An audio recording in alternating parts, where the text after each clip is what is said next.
আলাইহি ওয়াসাল্লাম মান সামা রমাদান ওয়া আতবাআহু সিত্তাম মিন শাওয়াল।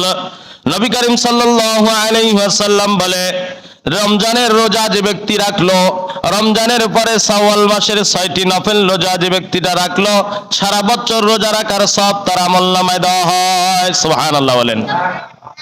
রমজান মাসে 1 মাস রোজা রাখলেন, আর এই শাওয়াল মাসের 6টি রোজা যদি কোনো ব্যক্তি রাখতে পারে, 6টি রোজা রাখে, তাহলে ওই ব্যক্তির আমলনামায় কি সারা বছর রোজা রাখা কি নফল রোজা, ফরজ রোজা রাখার সব আমলনামায় দেওয়া হয়। সুবহানাল্লাহ বলেন।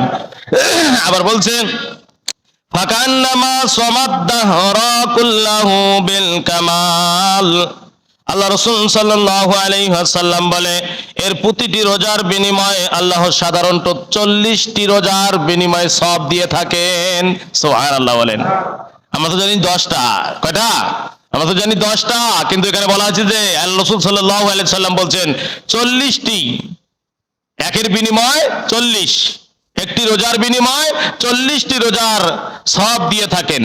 যদি পবিত্র মাহে রমজানের পরে এই যে শাওয়াল মাসের 6টি নফল রোজা আপনি আমি রাখতে পারি, তাহলে সারা বছর ধরে ফরজ রোজা রাখলে যে সব হইল হয়, সেরকম সব আল্লাহ পাক রব্বুল আলামিন আমাদের আমলনামায় দিয়ে থাকবেন, এবং একটি করে রোজার বিনিময় 40টি করে রোজার সব আমাদের আমলনামায় দিবেন। বলেন সুবহানাল্লাহ। আবার বলছে, ওয়া আতাহুল্লাহু বিসিয়ামি কুল্লি ইয়াউমিন সাওয়াবা 40 ইয়াওমান ওয়া রাফা'a আনহু আযাবাল কবরি ওয়া শিদ্দাতা ইয়াউমিল কিয়ামাতি ওয়াল আহওয়াল। আল্লাহ রাসূল সাল্লাল্লাহু আলাইহি ওয়াসাল্লাম বলে, 40টি রোজার সমপরিমাণ সওয়াব পাইল। শুধু তাই নয়, আল্লাহ পাক রব্বুল আলামিন ওই বান্দার কবরের আযাব, কিয়ামতের বিভীষিকাময় থেকে আল্লাহ পাক রব্বুল আলামিন ওই বান্দাকে রেহাই দিয়ে দিবেন। বলেন সুবহানাল্লাহ। কবরে আযাব এবং কিয়ামতের বিভীষিকাময় থেকে আল্লাহ পাক রব্বুল আলামিন ওই বান্দা এবং বান্দিকে রেহাই দিয়ে দিবেন। তাহলে কিয়ামত, কবরের আযাব থেকে যদি মুক্তি দেয়, আর কিয়ামতের বিভীষিকাময় থেকে যদি আমাদের মুক্তির ফয়সালা আল্লাহ পাক রব্বুল আলামিন করেন, তাহলে আমাদের আর কোন চিন্তা আছে কি ভাই? আর কোন চিন্তা আছে? আর কোন চিন্তা আমাদের থাকে না।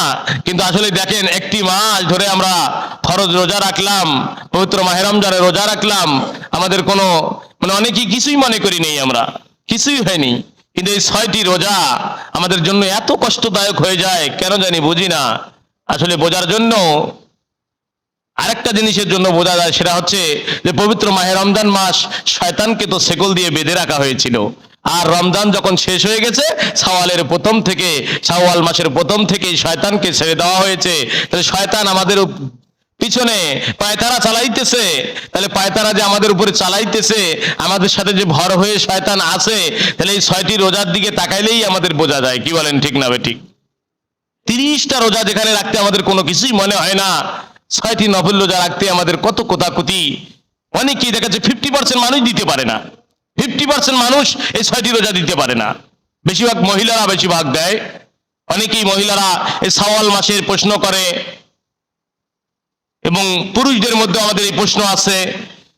পবিত্র মাহে রমজানে অনেকেরই কাজা রোজা থাকে, যে হুজুর আমরা এই কাজা রোজাটা আগে করব না শাওয়াল মাসের নফল রোজাটা আগে করব। যাদের মহিলা মা বোনদের যাদের আছে এই কাজা রোজা, আসলে পুরুষদের তো কাজা রোজার হওয়ার কোনো কথাই নাই, কিন্তু মহিলা মানুষদের ঋতুর কারণে যদি কাজা রোজা হয়ে যায়, তাহলে এরা শাওয়াল মাস পাওয়ার পরে প্রথমে আগে এই কাজা রোজাটা পালন করবে, কাজা রোজাটা দিবে, ফরজ রোজাটা দিবে, তারপরে শাওয়াল মাসের নফল রোজা রাখবে। যদি মনে করে যে আমি এই শাওয়াল মাসের, দেখা যাচ্ছে শাওয়াল মাসে 6টি রোজা আমি দেব, আবার আমার কাজা রোজা আছে 6টি অথবা 7টি, তাহলে 7 6 13টা রোজা, আমার 13টা রোজা আমার জন্য খুব কঠিন হয়ে যাবে, আমি 13টা রোজা রাখতে পারবো না, রাখতে আমার জন্য কঠিন হয়ে যাবে, একটা দিলে আমি আরেকটা দিতে পারবো না। তাহলে ওই মা বোন যেন কি করে, প্রথমে যেন শাওয়াল মাসের রোজাটা রাখে, শাওয়াল মাসের রোজাটা যেন রাখে, কেননা শাওয়াল মাস চলে গেলে কিন্তু আর এই রোজার বরকত আমরা পাবো না, এই রোজার রহমত বরকত আর পাবো না। এই জন্য বাকি যে কাজা রোজাটা আছে অন্য মাসেও দিতে পারবে, অন্য মাসেও দিতে পারবে। যদি এরকম হয়, তাহলে আগে কি করবে, শাওয়াল মাসের রোজাটা আগে, নফল রোজাটা আগে রাখবে, ঠিক আছে? তারপর কাজা রোজাটা সে দিতে পারবে। তাহলে শাওয়াল মাসের রোজা